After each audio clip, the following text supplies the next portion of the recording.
I hear from a lot of nurses when like writing comes up as a possible opportunity of like, well, I'm not a writer. I've never like really written. And it's like, what's important to call out is that actually just the fact that you're a nurse and you kind of can bring that like expertise and voice of authority, that on its own has so much value. And beyond just the content that you're putting into the document, but even as far as business owners, search engine optimization and just the marketing strategy behind it, just the fact that you're a nurse and you have that expertise can be really important. There's two things there. Like, one, I've had jobs where people would not hire me unless I was an RN. Like, they specifically were like, we want someone with credentials in healthcare to write this content. That's not always the case. For some of my stuff, that's not. But I think having that title really did help me in my early days for medical stuff, because they're like, we want someone who's like gone through the gauntlet, knows healthcare, understands what they're writing about.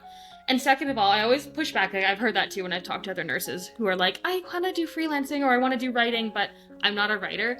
You chart every day, all day. You are a writer. It's a different type of writing, but you do. And like the same way that anytime you talk to a patient's family about a disease that they're recently struggling with, whatever, like that is communication.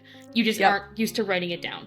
But you already know the skills of turning something that's like complex and overwhelming and jargonful into something that someone else can understand. So you've already been trained in becoming like a very like communicative writer. You just maybe don't like think about it in that writing way.